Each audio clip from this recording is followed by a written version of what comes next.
साल 1669 में उसने फाइनली इस मंदिर को तोड़ा। अगर औरंगजेब ने मंदिर तोड़ा तो उसने वहां शिवलिंग क्यों छोड़ दिया? गंगा जमुनी तहजीब का जो पानी था वो उतर गया है।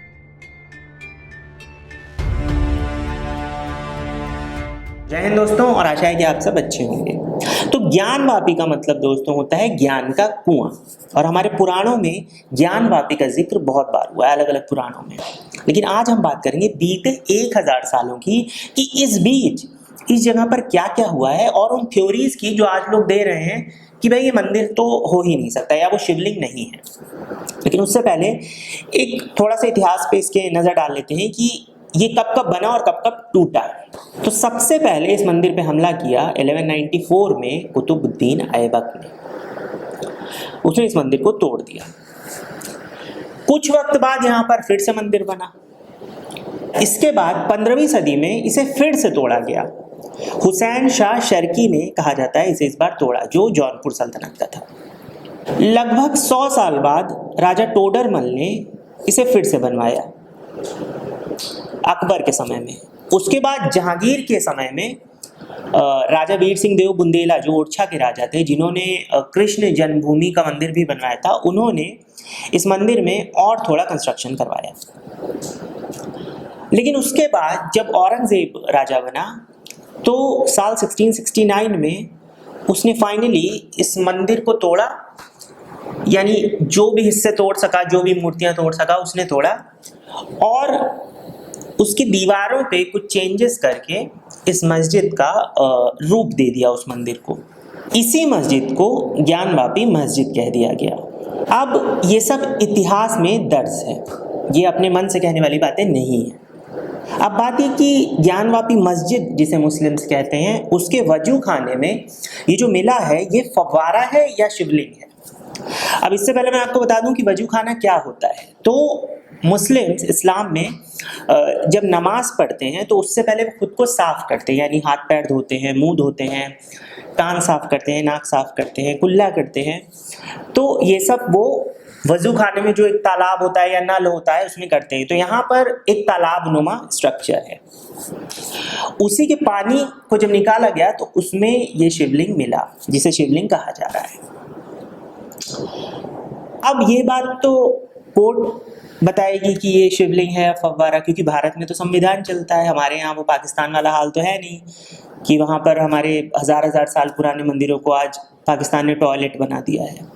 जिस मंदिर को कहा जाता है कि जहाँ पर नरसिंह भगवान प्रकट हुए थे प्रहलाद के समय में, मुल्तान में है वो मंदिर, आप गूगल पे फोटो सर्च कीजिएगा, उसे तोड़ दिया गया है, और जो भी उसका हिस्सा बचा है उसे टॉयलेट बना दिया है पाकिस्तान ने। और मजाल है कि यहाँ के गंगा जमुनी तहजीब के जो ठेकेदार हैं उन्होंने एक शब्द भी बोला हो पाकिस्तान के लोगों को, पाकिस्तान के मुस्लिम्स को। खैर, वो एक अलग बात है। अब पहली बात तो ये कि ऐसा फव्वारा मैंने तो कभी नहीं देखा जो ज़मीन के नीचे हो। कई मस्जिदें हमने भी देखी है, या इंटरनेट पे भी आप सर्च कर लीजिए। और दूसरी बात है कि ऐसा फव्वारा कोई बनवाएगा क्यों जो ज़मीन के अंदर हो, यानी उसमें से पानी निकलेगा भी तो वो ज़मीन के अंदर ही रह जाएगा और वहीं पे जमा हो जाएगा। ऐसा फव्वारा कोई क्यों बनवाएगा? दूसरी ओर लोग कह रहे हैं कि ये शिवलिंग तो नहीं है, शिवलिंग तो ऐसा हो ही नहीं सकता, शिवलिंग तो ऐसे नहीं होते। यानी उन्होंने बहुत ज़्यादा शिवलिंग देखे हैं जो ये कह रहे हैं, यानी वो बहुत ज़्यादा मंदिर जाते हैं। पता नहीं वो मंदिर कैसे जाते होंगे, क्योंकि ऑफ कोर्स जो कह रहे हैं कि वो मंदिर नहीं है मस्जिद है, वो ऐसा कह रहे हैं। अच्छी बात है अगर मंदिर जा रहे हो तो ठीक है, लेकिन वो शिवलिंग नहीं है ऐसा कह देना एक बेवकूफ़ी है, क्योंकि शिवलिंग इतने प्रकार के होते हैं कि अब दूर दूर अलग अलग स्टेट्स के भी शिवालयों में जाएं तो आपको अलग अलग तरह के शिवलिंग दिख जाएंगे। कुछ शिवलिंग होते हैं जिसमें चेहरे की आकृति भी होती है, कुछ स्वयंभू होते हैं जो पिंडी स्वरूप में होते हैं, जो इतने प्रॉपरली शेप्ड नहीं होते हैं, कुछ इस तरह के होते हैं। लोग कह रहे हैं मतलब शिवलिंग के एक्सपर्ट हो गए हैं लोग, वो कह रहे हैं इसमें बस शिवलिंग का आकार है और नीचे जो होता है जिसे हम लोग अर्घा कहते हैं वो तो इसमें है ही नहीं, तो ये शिवलिंग नहीं हो सकता। मतलब इतनी रिसर्च कर ली है शिवलिंग के बारे में, जो कि अच्छी बात है। इतने प्राचीन समय से शिवलिंग की पूजा चली आ रही है। कालीबंगन में शिवलिंग नुमा स्ट्रक्चर मिले हैं, आज भी इस पे विवाद रहता है कि वो शिवलिंग है या कोई और आकार का पत्थर है, लेकिन आप उसे देखेंगे तो आप समझेंगे कि मैं किस चीज़ की बात कर रहा हूँ। बात असल में केवल मंदिर की नहीं है, बात है अपने कल्चर और अपने इतिहास को रिक्लेम करने की। यानी हिंदू अभी भी उस मोड में नहीं है दादागिरी वाले कि भाई हमको तो हर जगह मंदिर ही बनाना है। वो बेचारे, और मैं बेचारा शब्द इसीलिए कह रहा हूँ क्योंकि वो सिर्फ इतना कह रहे हैं कि हमसे जो छीन लिया गया है केवल हमें वो दे दें। और ये जागरूकता जो हिंदू समाज में आई है, ये आप माने या ना माने, पिछले 1000 सालों में इससे पहले नहीं थी।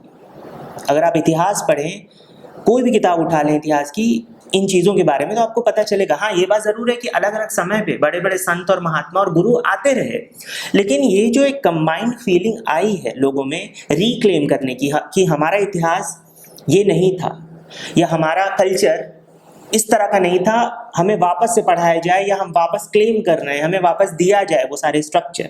सबसे घटिया बात इस समय जो हो रही है वो ये है कि कुछ लोग सोशल मीडिया पे शिवलिंग का मजाक उड़ा रहे हैं। और इसमें अच्छी चीज़ ये है कि कम से कम इससे ये पता चल रहा है कि ये जो सालों से हमें गंगा जमुनी तहजीब का पाठ पढ़ाया गया है, ये सब एक छलावा था। क्यों? क्योंकि ये मंदिर है या ये मस्जिद है, ये फव्वारा है या शिवलिंग है, इन सब के बीच किसी को भी शिवलिंग का मजाक उड़ाने की ज़रूरत नहीं थी। अगर उनको कानून व्यवस्था में भरोसा है तो वो इंतज़ार करते या फिर वो चुप रहते। लेकिन मैंने बहुत सारे मुस्लिम्स को देखा जो शिवलिंग का मजाक उड़ा रहे हैं सोशल मीडिया पे। तो ये तालाब से पानी निकल के शिवलिंग नहीं आया, ये पानी तालाब से नहीं निकला है, ये असल में गंगा जमुनी तहजीब का जो पानी था वो उतर गया है। और अब साफ नज़र आ रहा है कि दूसरे के धर्म के लिए इज्जत तो बिल्कुल नहीं है। और ये अच्छी चीज़ है, पता चला कम से कम। और कोई भी बुद्धिजीवी बॉलीवुड से लेके कहीं भी अभी तक आया नहीं है कहने कि कोई दूसरे धर्म के व्यक्ति का मजाक न उड़ाए, बल्कि लोग डिफेंड भी कर दे रहे हैं। एक दो मैंने न्यूज़ में देखा कि आपको बुरा नहीं मानना चाहिए क्योंकि वो तो शिवलिंग है ही नहीं। जबकि इन जनरल लोग सिर्फ उस शिवलिंग का मजाक नहीं उड़ा रहे हैं, लोग अदरवाइज भी शिवलिंग का मजाक उड़ा रहे हैं सोशल मीडिया पे। खैर, अब बात थ्योरीज की, जो कई थ्योरीज इस समय लोग दे रहे हैं कि मस्जिद है या मंदिर है, उस पे नजर डालते हैं। अब पहली थ्योरी ये कि कुछ बुद्धिजीवी ये कह रहे हैं कि वहां पे जो मंदिर था पहले, उसमें एक रानी के साथ कुछ बहुत बुरा बर्ताव हुआ था, दुराचार हुआ था, और इसलिए औरंगजेब ने उस मंदिर को तोड़वा दिया। कहानी बनानी है, कुछ भी बना ले। खैर, वो कह रहे हैं कि औरंगजेब की एक पुस्तक में लिखा है। चलिए, ऐसा अगर हुआ भी, क्योंकि मैं उन लोगों में से नहीं हूँ जो ये कह दे कि मैं हिंदू हूँ तो हिंदू तो सबसे परफेक्ट है, हिंदू तो कोई गलती करता ही नहीं, वो वाला गलतफहमी मुझे नहीं है। तो हो सकता है, मान लो अगर वहाँ पे हुआ भी, तो कम से कम ये तो मान लिया आपने कि वहाँ पर मंदिर था, क्योंकि औरंगजेब ने तोड़वाया वो मंदिर क्योंकि वहाँ पे कुछ गलत हुआ था, आप कह रहे हैं। यानी वहाँ पर मंदिर था, आपने मान लिया। एक केस तो फिर वहीं पे ख़त्म हो गया कि मंदिर तो वहाँ था। तो मतलब ज़्यादा बोलने से ही होता है ना, आप ज़्यादा बोलते हो तो आप खुद ही की पोल खोल देते हो। तो यानी इन्होंने खुद ही मान लिया, इस थ्योरी वालों ने, कि वहाँ पर मंदिर था। दूसरी थ्योरी ये है कि ऐसा शिवलिंग और कहीं नहीं पाया जाता, आज तक ऐसा शिवलिंग देखा ही नहीं। ऐसे लोगों से एक प्रश्न है कि ऐसा शिवलिंग आपने नहीं देखा, ठीक है, हो सकता है ना देखा हो आपने, समझने वाली बात है, लेकिन ऐसी मस्जिद आपने कहाँ देखी है इस पूरी दुनिया में? प्लीज़ ये भी ज़रा बताइए कि जहाँ पर 3 तरफ से दीवारें मस्जिद की हैं, सफ़ेद रंग की हैं, और एक तरफ की दीवार वो उस ज़माने की है और वो मंदिर की है, उसमें उस तरह के मोटिव्स बने हुए हैं, उसमें ऐसे चीज़ें नज़र आ रही हैं, और जहाँ पर साल में एक बार श्रृंगार गौरी माता की पूजा करने की अनुमति दी जा रही है।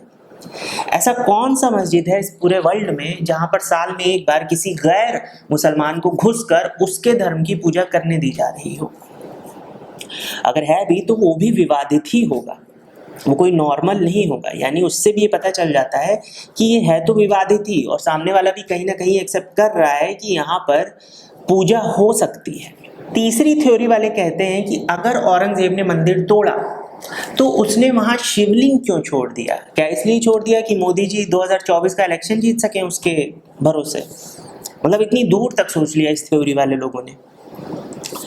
इस थ्योरी को समझने के लिए आपको वो सोच समझनी होगी जिसके अनुसार सारे मुस्लिम तो नहीं, क्योंकि मेरा अब भी भरोसा है कि सारे मुस्लिम्स ऐसा नहीं सोचते होंगे जैसा उस वक्त के राजा सोचते थे, और आज भी शायद बहुत सारे लोग सोचते हैं। ये सोच वो है जिसके चलते जब मुल्तान में मोहम्मद बिन कासिम आया,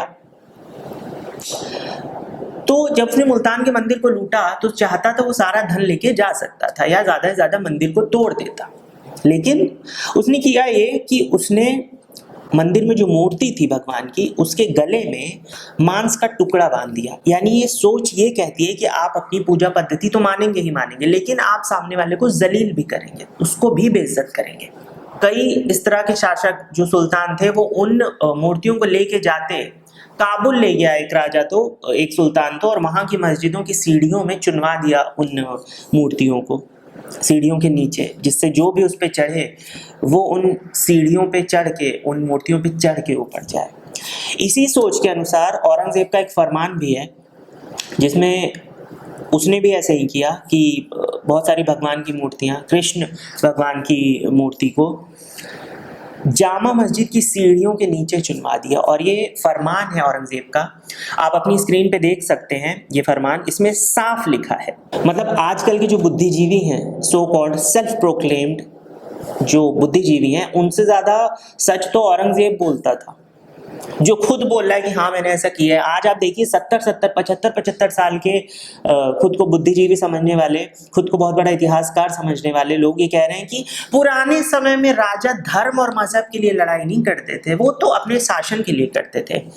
तो भाई आप फिर जवाब दीजिए उस बात का जो अल कुतुबी ने लिखा मोहम्मद गोरी के बारे में, आप उस बात का जवाब दीजिए जो मरे टाइटस ने लिखा मोहम्मद बिन कासिम के बारे में, आप उस बात का जवाब दीजिए जो अब्दुल्ला ने लिखा तारीख दाऊदी में, आप उस बात का जवाब दे दीजिए जो अभी जदुनाथ सरकार जी ने लिखा औरंगजेब के बारे में कि औरंगजेब ने कैसे मंदिरों को तोड़वाया।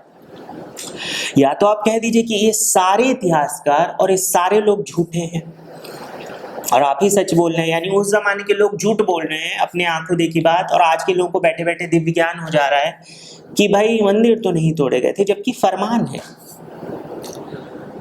और यही सोच हमें दिखाती है दूसरे को नीचा दिखाने की, कि वहां पर एक दीवार छोड़ दी गई। औरंगजेब ने वो दीवार इसलिए भी छोड़ दी होगी क्योंकि हर राजा को लगता है कि उसका शासन कभी खत्म नहीं होगा। अंग्रेज भी जब आए तो उन्होंने भी, उनका तो ये नारा ही था कि sun never sets in East India Company, यानी ईस्ट इंडिया कंपनी का सूरज कभी डूबता नहीं है। लेकिन समय का पहिया चलता रहता है। आज पहिया जब चला और घूमा है, हिंदू इतने जागरूक हुए हैं, तो अब ये सब हो ही रहा है। दूसरी तरफ पाकिस्तान में आप देख लीजिए, जो मंदिरों को टॉयलेट बना दिया है, शौचालय बना दिया है, आज आप देखिए उस देश की क्या गति हो रही है। चौथी थ्योरी जुड़ी है पीटर मंडी या पीटर मुंडी नाम के एक ट्रेवलर, एक ट्रेडर से, जो इटली से थे और शाहजहां के वक्त में वो भारत आए। अब एक तरफ पीटर मंडी क्या लिखते हैं कि आगरा में उन्होंने ताजमहल को बनते देखा। ध्यान से सुनिएगा, आगे इसमें बहुत इंटरेस्टिंग बात है। दूसरी तरफ पीटर मंडी ने यह भी कहा कि जब वो काशी गए तो उन्होंने एक बहुत ही विशाल शिवलिंग देखा जिसमें लोग दूर दूर से आते हैं पूजा करने, जिसके सामने प्रे करने लोग दूर दूर से आते हैं। आप अपनी स्क्रीन पे देख सकते हैं, ये स्केच है, ये तस्वीर है जो पीटर मंडी ने बनाई और उनकी किताब में दिखाई। अब पीटर मंडी की थ्योरी को कुछ लोग ताजमहल के केस में तो मान लेते हैं कि देखो ताजमहल शाहजहां ने ही बनवाया, क्योंकि पीटर मंडी जब आए तो उन्होंने बताया कि ताजमहल है। लेकिन काशी विश्वनाथ या विश्वेश्वर महादेव की थ्योरी जो पीटर मंडी ने बताई उसको नहीं मानते, यानी जो अच्छा अच्छा है वो गप गप और जो बुरा बुरा है वो थू थू कर देंगे, अपने मतलब की बात ले लेंगे। मैं तो यहाँ दोनों तरफ की बात कर रहा हूँ, ताजमहल वाली भी और ज्ञानवापी वाली भी। यानी पीटर मंडी जब भारत आए तो उन्होंने ताजमहल बनते देखा और काशी में मंदिर बहुत विशाल देखा, शिवलिंग देखा। ये बात अलग है। इंटरेस्टिंग बात यह है कि पीटर मंडी भारत में आए 1628 में, पीटर मंडी आगरा गए 1632 के आसपास। पीटर मंडी ने 1632 में ये लिख दिया कि ताजमहल बन रहा है और ताजमहल में सोना चांदी और बहुत सारा संगमरमर लग रहा है। 1632 में पीटर मंडी ने लिख दिया, जबकि ताजमहल बनना ही शुरू हुआ था 1632 में। तो क्या ताजमहल जैसे ही बनना शुरू हुआ वैसे ही संगमरमर और सोना चांदी और पत्थर वगैरह उसमें लगने लगे? 22 साल लगे ताजमहल को बनने में, जो इतिहास हमने पढ़ा 21-22 साल लगे। नींव केवल ताजमहल की इतनी गहरी है कि उसको बनाने में उनको 6 महीना साल भर लग गया होगा एवरेज के तौर पे। सबसे बड़ी बात, बहुत सारे लोगों को नहीं पता होगा कि ताजमहल साबुत संगमरमर से नहीं बना है, अंदर वो ईंटे से ही बना है। जैसे हम लोग के घर बने होते हैं कि ईंटे से बने और बाहर सीमेंट लगा दिया गया, फिर पेंट वेंट कर दिया, उसी तरह ताजमहल है कि अंदर ईंटे से बना है, उसके ऊपर उस पर मार्बल जड़ दिया गया है और उसके ऊपर जो भी कलाकारी की गई है। तो 1632 में ही क्या पूरा ईंटे से ताजमहल खड़ा हो गया और उसमें मार्बल भी लगने लगा था? ये तो खैर एक डिबेट का विषय है। आज बात कर रहे हैं खैर इस थ्योरी पे कि आप पीटर मंडी की दोनों बातें मानेंगे ना, ताजमहल वाली आपको अच्छी अच्छी मान लेनी है तो आप काशी वाली भी तो मानेंगे ना, कि काशी में पीटर मंडी ने बताया कि इतना बड़ा शिव जी का मंदिर था और उसने पूरा व्याख्यान किया है कि किस तरफ कौन है, विष्णु भगवान है उसमें, गणेश भगवान है उसमें, माता का मंदिर है, उसने सब कुछ उसमें बता रखा है। खैर खुशी की बात यह है कि इतिहास का एक नया पन्ना खुला है, नई चीज़ें जानने को मिलेंगी। और दुख की थोड़ी सी एक बात ये भी है कि अगर साबित हो जाता है कि ये शिवलिंग है, जो कि मैं अगर पर्सनली अपनी बात कहूँ तो मुझे तो लगता है ये शिवलिंग है, मुझे तो भरोसा है कि ये शिवलिंग ही है। अपनी चॉइस है सबकी, कोई कह रहा है शिवलिंग नहीं है, उसी तरह मुझे लगता है ये शिवलिंग है। अगर ये साबित हो गया तो ये बात बड़े दुख की होगी कि 353 सालों तक शिवलिंग के आसपास ही वजू किया गया, यानी अपने हाथ पैर की गंदगी, कान की गंदगी, नाक की गंदगी, गले की गंदगी साफ की गई। और ये सोचने वाली बात हमारे लिए भी है कि जो पानी उतरा है ये तालाब का पानी नहीं है, गंगा जमुनी तहजीब का पानी है जो अब उतर गया है। खैर चलिए, आज इसी बारे में मुझे बात करनी थी, तो अगले वीडियो में फिर ऐसे ही कोई इतिहास की बात लेके आएंगे। वीडियो अच्छा लगा हो तो चैनल सब्सक्राइब कर लीजिए और अपना ख्याल रखिए। मिलते हैं अगले वीडियो में, तब तक टेक केयर। जय हिंद, इतिहास जिंदाबाद।